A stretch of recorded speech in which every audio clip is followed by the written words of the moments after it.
Good morning बच्चों, क्या हाल? बहुत बढ़िया।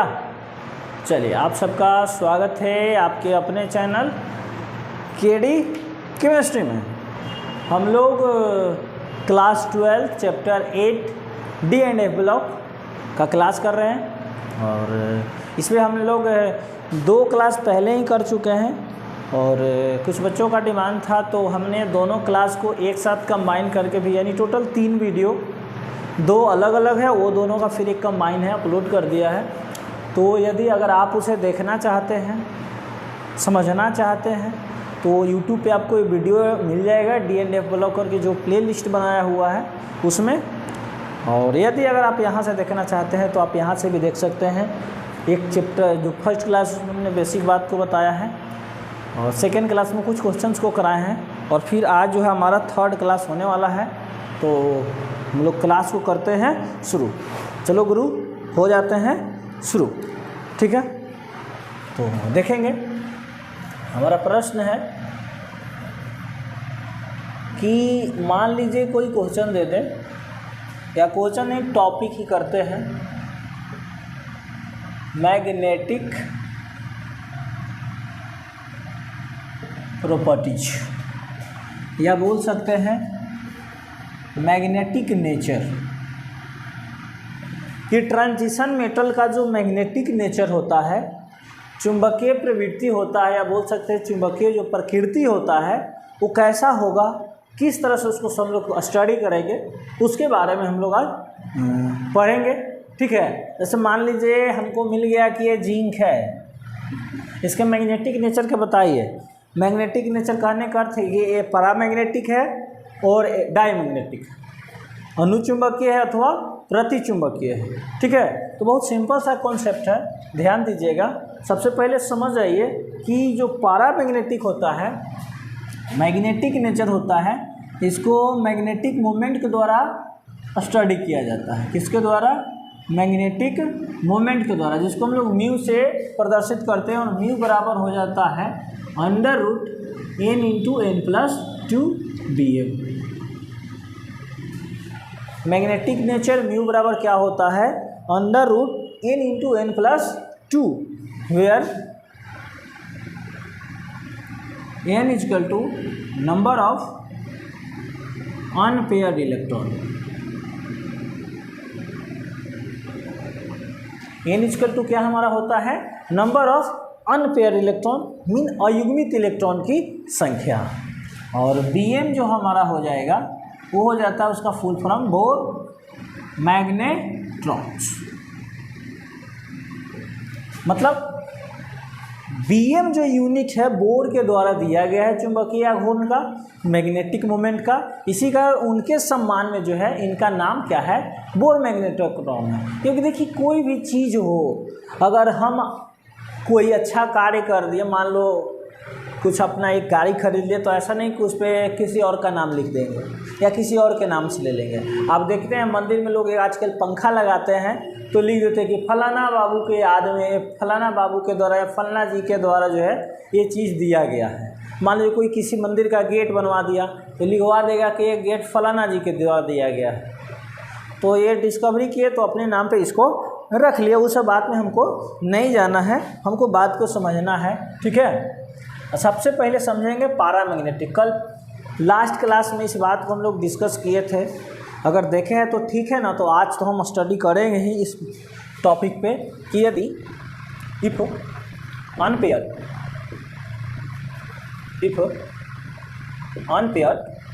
इलेक्ट्रॉन्स = 0, यानी नंबर ऑफ अनपेयर्ड इलेक्ट्रॉन यदि 0 होगा, देन तब जो हमारा पदार्थ होगा क्या हो जाएगा, या एटम जो बोल सकते हैं, पैरामैग्नेटिक नेचर, या बोल सकते हैं कि पैरामैग्नेटिक सब्सटेंस होगा। वह कैसा होगा? पैरामैग्नेटिक होगा। वो कैसा होगा? पैरामैग्नेटिक होगा। कोई भी आयन ट्रांजिशन का हो या फिर इनसे बने किसी कंपाउंड से हो, अगर उसमें अनपेयर्ड इलेक्ट्रॉन क्या आ जाए? 0 आ जाए, तो होता है डाईमैग्नेटिक। अनपेयर्ड इलेक्ट्रॉन = नॉट 0, माफ़ कीजिएगा, मतलब अनपेयर इलेक्ट्रॉन बराबर जीरो नहीं आए, अनपेयर इलेक्ट्रॉन बराबर जीरो नहीं आए, एक आए, दो आए, तीन आए, चार आए, कुछ भी आए लेकिन जीरो ना आए तो क्या हो जाएगा, पैरामैग्नेटिक। और वही बात कि जब यदि unpair electrons is equal to zero then तब जो हो जाएगा वो हो जाएगा डाईमैग्नेटिक। अगर अनपेयर्ड इलेक्ट्रॉन जीरो है तो डाईमैग्नेटिक। देखिए डाई का मतलब होता है दो, डाई का मतलब क्या होता है, दो, दो यानी कि जोड़ा, दो यानी कि जोड़ा। अगर कोई जोड़ा है जिसका जोड़ी बन गया हो बर्बाद,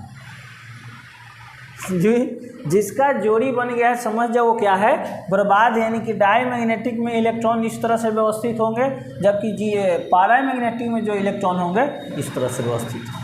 तो यदि सिंगल इलेक्ट्रॉन्स हैं तो उसी को पैरामैग्नेटिक कहेंगे, अगर जोड़े जोड़े इलेक्ट्रॉन्स हैं तो उसको डाईमैग्नेटिक कहेंगे। और डाई मतलब होता है जोड़ा, और जोड़ा मतलब जिनका जोड़ा बन गया, हाँ उनका कहानी ख़त्म। Die die fish, die die fish होता है लेकिन हम लोग यहाँ क्या समझेंगे, डाई डाई फिश।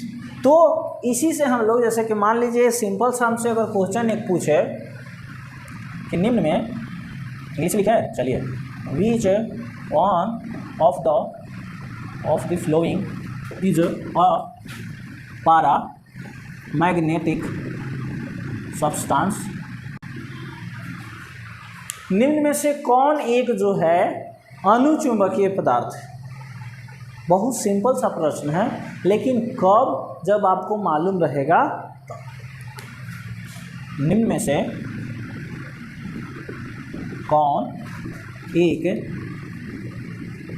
अनुचुंबकीय पदार्थ है। ऑप्शन ए है हमारा Ac3+, ऑप्शन बी ही Cu+, सी है Cu2+, डी है Zn2+। Reason of the following is of paramagnetic substance. Paramagnetic कब होता है, जब अनपेयर इलेक्ट्रॉन जीरो नहीं होता है, मतलब अनपेयर 1 2 3 4 कुछ भी हो। और डाईमैग्नेटिक कब होता है, जब पेयर होता है। तो डाईमैग्नेटिक का तो चर्चा ही नहीं है, चर्चा किसका है, तो पैरामैग्नेटिक का। तो चेक कर लीजिए, स्कैंडियम का एटॉमिक नंबर 21, कॉपर का 29। आप समझ जाइए डबल डबल ए है, यानी बात तो यही है। ऐसा कॉन्सेप्ट थोड़ा सा इस्तेमाल कीजिए कि अलग अलग चार्ज वाला एक ही एटम है तो या तो ये होगा या तो ये, 50% आंसर क्लियर।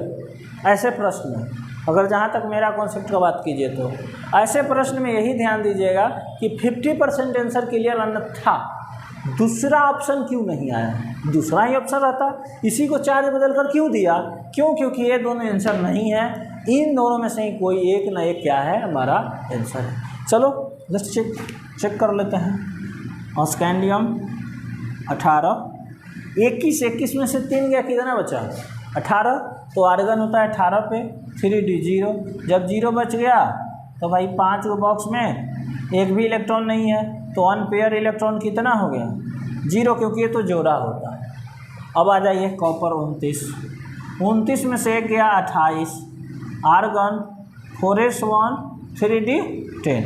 आपको मालूम है कि इलेक्ट्रॉन प्रिकैप्शन हम लिखवाए थे, बताए भी थे, आप अगर डाउट हो तो पहले एक बार सुन लीजिए बात को। Electron remove first outer orbit या आउटर से देन इनर से। Once again repeat, electron remove first outer shell then inner shell, मतलब इलेक्ट्रॉन पहले बाहरी कक्षा से निकालने जाएगा और यदि ज़रूरत पड़ा तो आंतरिक कक्षा से। तो देखिए यहाँ कितना इलेक्ट्रॉन निकाला गया है, एक इलेक्ट्रॉन। आप खुद देखिए, बताइए कि 3 और 4 में बाहरी कक्षा कौन है, तो ऑफकोर्स 4 बाहरी कक्षा है, तो एक इलेक्ट्रॉन यहाँ से निकल जाएगा, तो यहाँ हो जाएगा 4s0। डी के लिए 5 बॉक्स और 10 इलेक्ट्रॉन, 1 2 3 4 5 6 7 8 9 10, सबका सब पेयर हो गया। मैंने ये तो डाईमैग्नेटिक हो गया, यानी unpaired electron is equal to 0। आज जैसे ही 0 आ गया तो कहेंगे कि ये भी डाई मैग्नेटिक है और ये भी क्या है, तो ये भी डायोमैग्नेटिक है।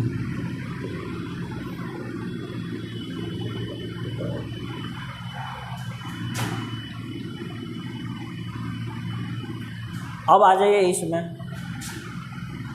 कॉपर पुनः 29 है, 29 में से इस बार 2 गया है तो कितना 27, यानी आर्गन 18, 4s 1 और 3d कितना 1 है, 3d 10। ये इसका विन्यास होता है।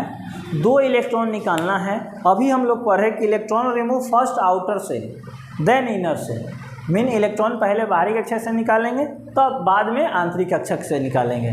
तो 2 निकालना है सब, एक से पहले एक यहाँ से जाएगा और एक यहाँ से जाएगा। डी के लिए कक्षा हो जाएगा 5, इलेक्ट्रॉन हो जाएंगे 10, फिल कीजिए 1 2 3 4 5 6 7 8 9, कक्षक हो गए 5, इलेक्ट्रॉन हो गए 9। एक देखिए अकेला है, इसके जैसा एक है, तो अनपेयर इलेक्ट्रॉन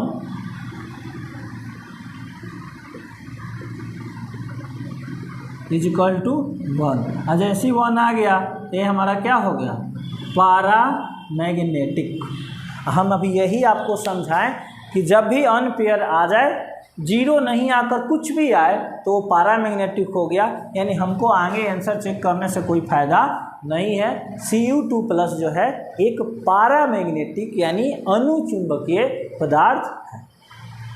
ठीक है, अगर यही हमसे कहे कि अब इसका हमें क्या बताइए, मैग्नेटिक मोमेंट, जो अनुचुंबकीय पदार्थ आया Cu2+, इसका मैग्नेटिक मोमेंट कितना हो जाएगा, तो आप देख रहे हैं यहाँ अनपेयर इलेक्ट्रॉन 1 है, तो म्यू बराबर हमारा फार्मूला है, यहाँ ध्यान दीजिए n × n+2, जहाँ वेयर n = 1 आ गया। यहाँ देखिए, फोकस कीजिए, 1 आ गया तो म्यू = n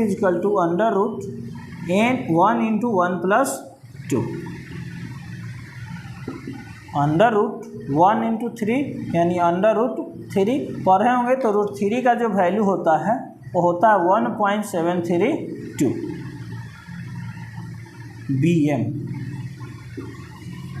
ये हमारा बनकर हो गया तैयार। और एक और बात नोट डाल के नोट कर लीजिए, यहाँ जगह है, यहाँ नहीं, यहाँ देखिए, यदि अच्छा एक काम कीजिए, पहले इतना चीज़ नोट कीजिए, उसके बाद हम करा देते हैं। नोट कर लीजिए इसको, उसके बाद हम डस्ट कर देते हैं।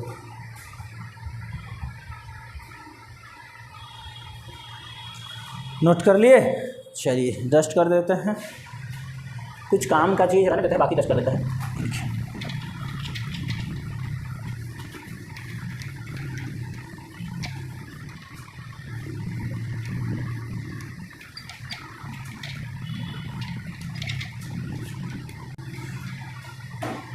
देखिए, अब यहाँ प्रश्न इस तरह से आएगा कि Cu2+ आयन रंगीन है, जबकि Cu2+ आयन रंगहीन है। क्यों? यानी Cu2+ आयन्स इज कलर्ड, देख लीजिएगा, इंग्लिश हमको एक्सपर्ट नहीं है, ध्यान दीजिएगा, बट Cu2+ आयन इज का कलरलेस, ना कलरलेस। वाई, बहुत सिंपल सा कॉन्सेप्ट है।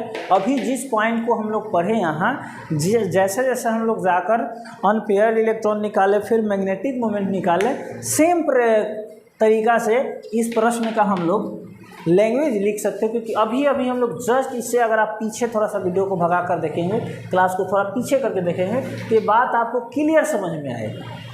ठीक है, तो बहुत सिंपल सा बात है कि Cu2+ आयन में, आंसर लिख रहे हैं, ध्यान दीजिएगा, Cu2+ आयन में अनपेयर्ड इलेक्ट्रॉन उपस्थित होने के कारण यह रंगीन है, जबकि Cu2 प्लस आयन में अनपेयर्ड इलेक्ट्रॉन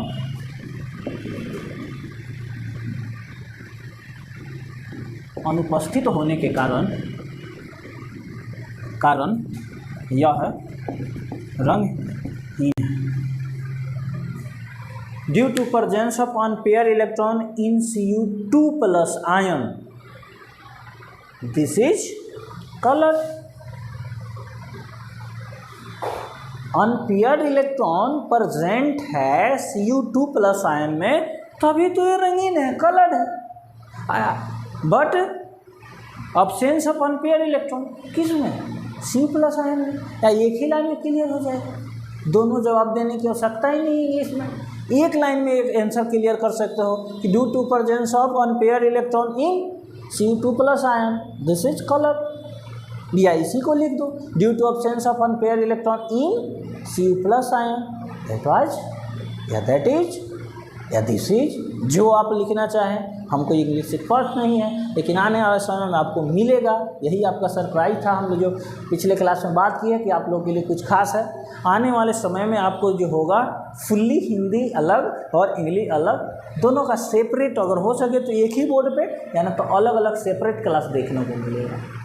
इस पे लगे हुए हम लोग, काम जारी है, तैयारी हो रहा है, धकाधक क्लास चलेगा और फटाफट सिलेबस कंप्लीट होगा।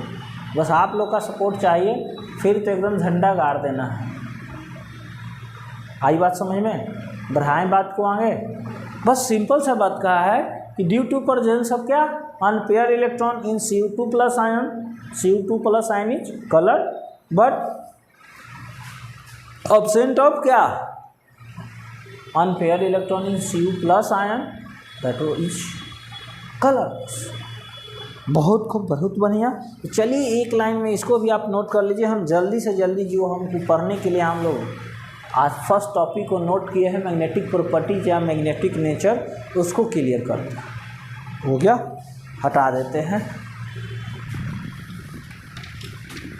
किकरा से पूछें, किकरा से पूछें, किकरा से पूछी कौना बात के बहाला, कुछ तो जरूर बाटे गड़बड़ घोटाला, कुछ तो जरूर बाटे। चलिए, कुछ नहीं है गड़बड़ घोटाला। इधर लिख देते हैं आयंस।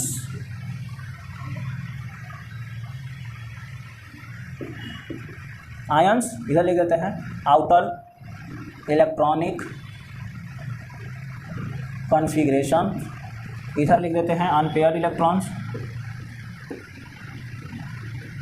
इधर लिख देते हैं आपका मैग्नेटिक मोमेंट म्यू,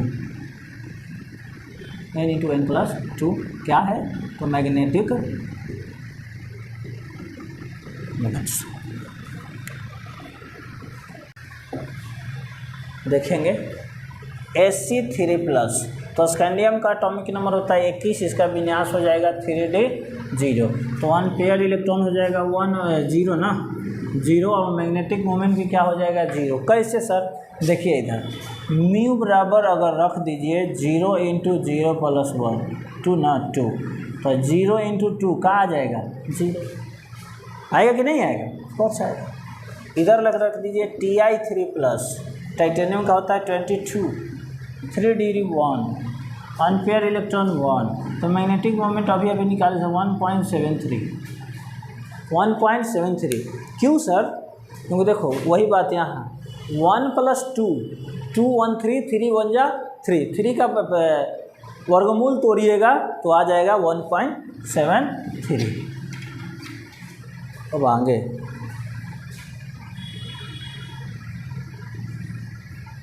चलिए ले लेते हैं V3+, 23 आ जाएगा 3d2।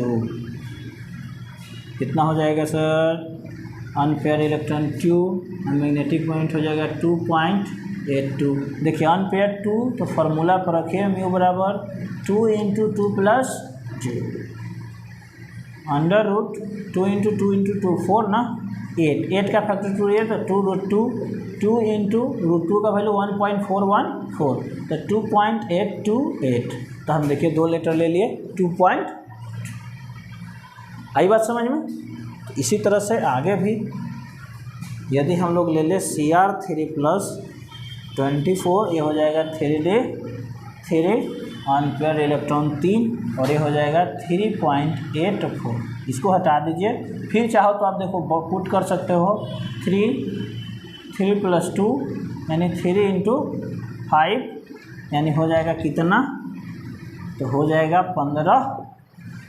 अगर देखो 16 आता तो पूरा का पूरा 4 लिख देते, लेकिन 16 से कुछ कम है, इसी कारण 3.84। अब जाइए भाई,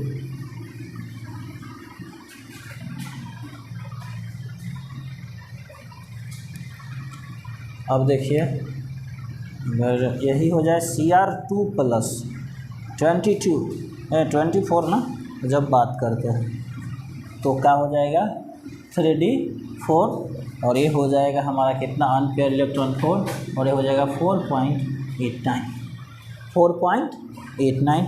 अगर यही बात करें Mn2 प्लस का तो ये होता है 25 और ये हो जाएगा 3d5 अनपेयर इलेक्ट्रॉन 5 हो जाएगा 5.92। अगर आप सोच रहे हैं कि इसके बाद भी बढ़े तो आप गलत सोच रहे हैं। देखिए कैसे Fe2 + 26 अनपेयर इलेक्ट्रॉन, इसका हो जाएगा विन्यास ए। तो डी के लिए देखिए 6 गो, 1 2 3 4 5 6 1 2 3 4 5 6, ये तो पेयर हो गया। अनपेयर क्या रह गया 1 2 3 4, तो अनपेयर 4 ही आएगा, यानी हो जाएगा 4.89। तो इसलिए आगे अगर हम 27 का 26 का 28 से करेंगे तो अनपेयर इलेक्ट्रॉन बढ़ने के बजाय और क्या होगा, तो अनपेयर इलेक्ट्रॉन घटेगा। क्या होगा, अनपेयर इलेक्ट्रॉन घटेगा। इसलिए अब आगे करने से कोई फ़ायदा नहीं है।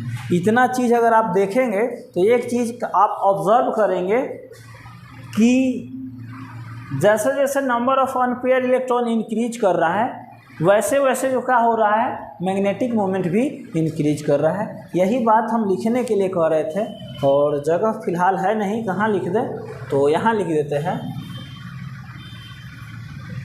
जब या अनपेयर इलेक्ट्रॉन का मान बढ़ने पर मैग्नेटिक मोमेंट का मान भी बढ़ता है। यदि मैग्नेटिक अनपेयर इलेक्ट्रॉन की संख्या बढ़ेगी तो मैग्नेटिक मोमेंट का मान भी क्या होगा, बढ़ेगा। इसको नोट कर लीजिए, बहुत साफ सुथरा वर्ड में लिख दिए हैं कि अनपेयर इलेक्ट्रॉन का मान बढ़ेगा, बढ़ने पर मैग्नेटिक मोमेंट का मान भी बढ़ेगा। क्यों? क्योंकि मैग्नेटिक मोमेंट बराबर होता है n × n+2 और n जो है हमारा वो number of unpair electron. I hope ये क्लास आपको समझ में आया होगा। बस कुछ और छोटे से टॉपिक रह गए हैं जिसको हम लोग अगले क्लास में पढ़ लेंगे। आज ऑफलाइन क्लास लेने के बाद आप लोग का क्लास अटेंड कर रहे हैं, यानी वीडियो को बना रहे हैं, सो थोड़ा अंदर से भूख वाला फीलिंग आ रहा है। खाना अभी तक नहीं खाए हैं और समय शायद 12 के आसपास है, 12 कुछ हो रहा है, तो इसमें दाना जाना भी ज़रूरी है। तो आज के क्लास को हम यहीं रोकते हैं। मिलेंगे आपसे अगले क्लास में एक और अच्छे से इम्पोर्टेंट इसी क्लास के टॉपिक चैप्टर के टॉपिक के साथ। ये सर खिचड़ी कर दिया। मिलेंगे आप सबसे अगले क्लास में एक और अच्छा सा इसी चैप्टर के टॉपिक के साथ। तब तक के लिए बाय। और चैनल को सब्सक्राइब नहीं किए हैं, पढ़ लिए सिर्फ, सब्सक्राइब कीजिए। धन्यवाद।